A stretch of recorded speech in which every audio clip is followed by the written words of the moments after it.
the experts actually for this project are in the room and in this community. The value and the history and the knowledge and the passion comes from New Rochelle.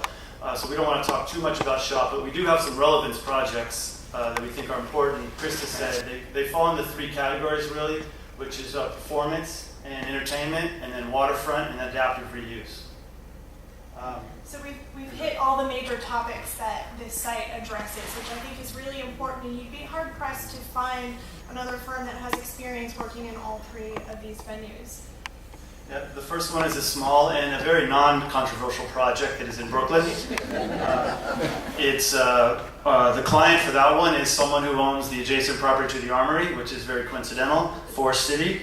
And just for the very quick history, not to go into this project will finish construction this week. The Mayor Bloomberg will be there Friday. It will open doors on the 28th with Jay-Z. Barbara Streisand will be doing her first concert in Brooklyn there. I'm kind of excited about that one. Get your tickets. City council members only get tickets.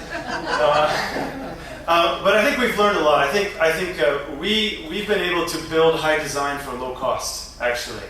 And we do that through working through a process and through using technology. And I think we've done that for a lot of small projects, even ones where we had money in the game, but to do it on $1 billion scale, where all 12,000 of those panels are individual, and to pull it off at a reasonable time limit and a process. So it's been a very successful project as far as that goes. As community goes, there was only 37 lawsuits and thousands of community meetings. So, and we got this on third generation. For those of you that don't know, Frank Gehry was the original designer.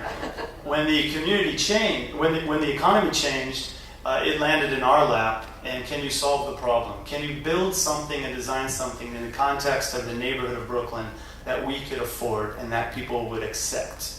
And it was a it happened. You know, a couple of years later, it's going to open doors. So we take tremendous pride in more than the design is the fact that it happened and it got built. And it's actually where Otto O'Malley wanted to have Dodger Stadium if it wasn't for Robin Moses killing it. So it's kind of cool that it's happening on this side. Yeah, absolutely. Everything we do is of the highest LEED standards and are required. I think the key to point out on this, and jump in any time, is the interior is it's going to be known for the Brooklyn Nets and a basketball arena, hockey arena, sports facility. But the majority of the activities in this arena that we designed and ended up doing the interiors and everything for is a theater black box or context. So over 225 nights a year, it's already booked, and it's mainly for theaters and concerts and events like that. So. Right. So even though primarily it's been known as a basketball arena, it has many uses. The building really kind of lives in and breathes with the community and the community demand for what types of events go into this space. So we had to build a flexible arena for all of these events to take place.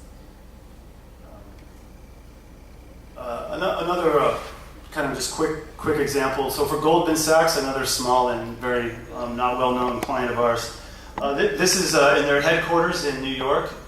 We did the performing arts and the auditorium center for them. This building was, they're working with them. You have to understand the incredible detail that they go through on every decision. This took 5 years to do one theater with them. Working on them on budgets and decision making, and this was a mahogany and bronze, and the IV and the AT in this facility is second to none. This is actually the most secure building in New York City with 18 inches of steel and concrete. So again, to do something of that high design or that demand, but for a performance, it's the only place on earth all 350 of the partners of Goldman Sachs meet. But we learned a lot through that process.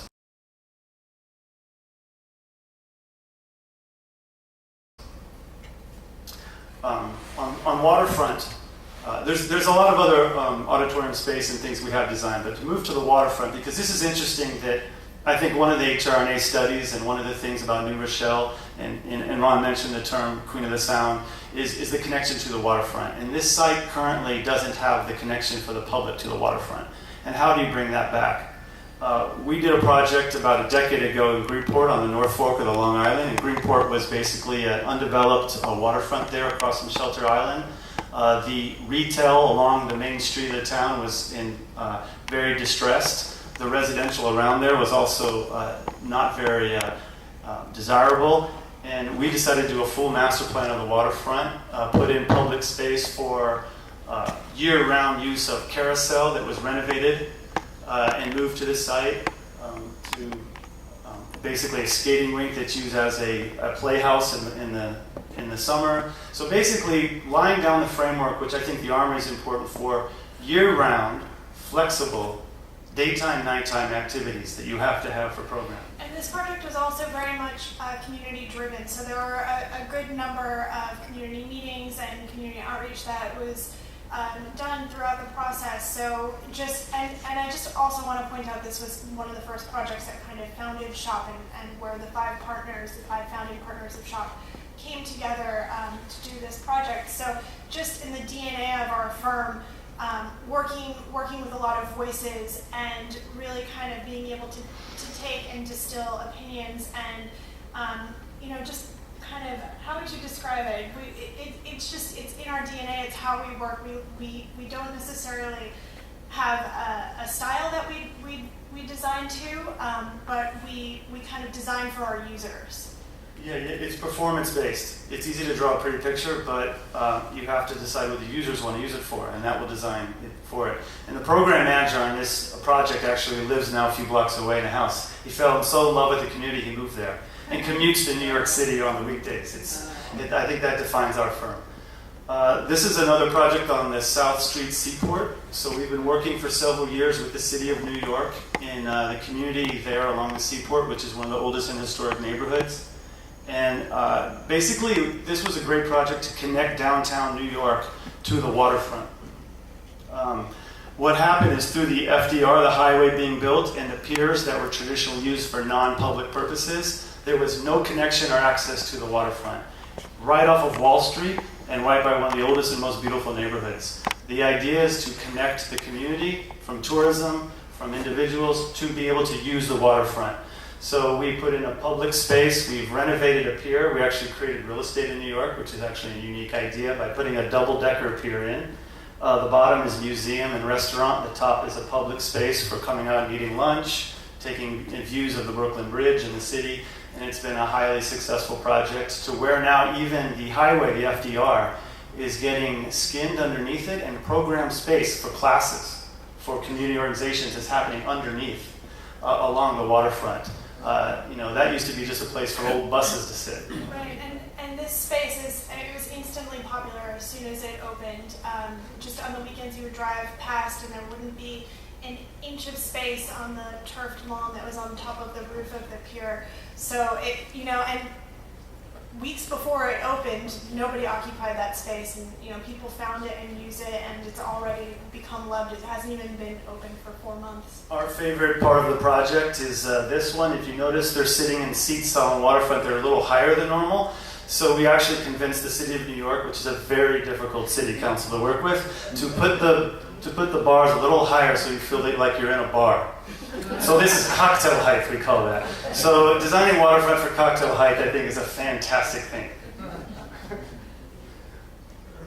I think that, and then the other important issue is adaptive reuse. So we all, have a love of history. We have an identity. I mean, the identity that some people in this community have, or a lot of the community, to this site and to the Armory is compelling.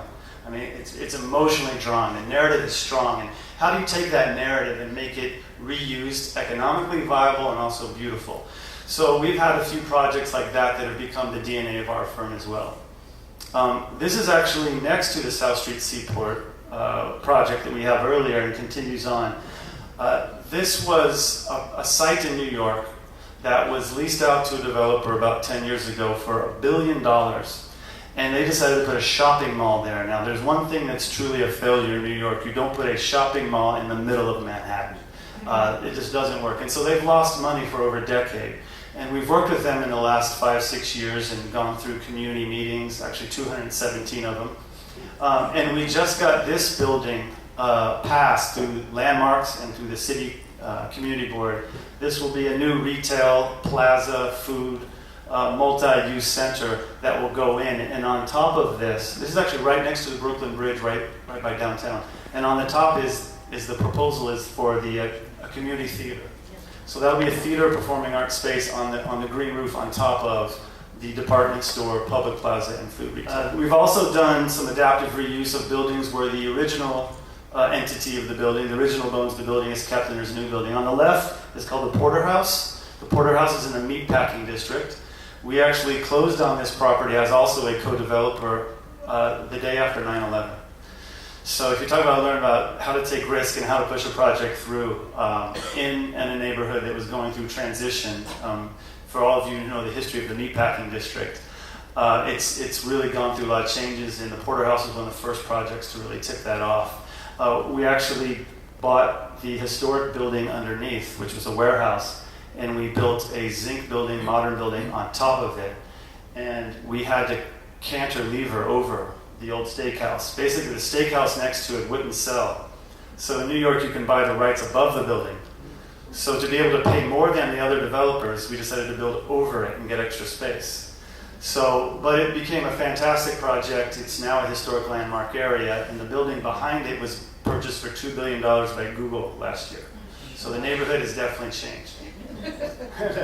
The middle one is on Madison and 27th, which was kind of a facelift and reworking of an old building that is now a residential one. And the last one is in Hoboken, in Jersey. We're proud to work in Jersey as well. And that was also similar to the Porter House, taking an old historic building, making that used for, and adding the building on top. And that was actually a LEED Environmental Sustainable Award, National Award winner, that building for living. It's called Garden Street Lofts. And I think that kind of a final message on who we are and how we love to work is really about, we've been talking about working with the community and how the decisions come out of that process of understanding the contextuality and the uniqueness of a place.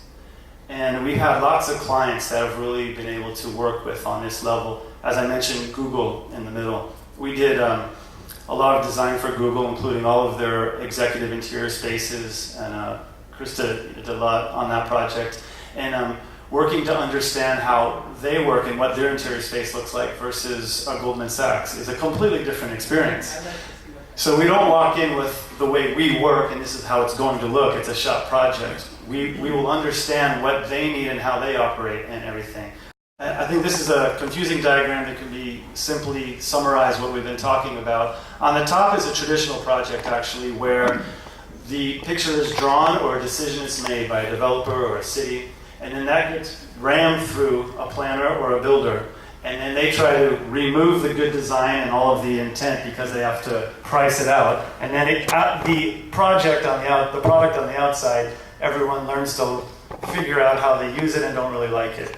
So we quickly learned by making all of that part of the design process, all of those decisions. So on the bottom, that's how we work, which is city agencies, consultants, community groups. You actually do extra work, but you make that all part of the thought process. And actually going back to, not to get theoretical, but going back to Da Vinci, that was called the master planner. And the master planner originally, as the architect, had a lot of that responsibility that has been taken away through commodification. So bringing all of that back to where we would engage and answer the question, why would we be here right now? Why would we work for a month on something like this without getting paid? It's because this is the process of design that's the funnest.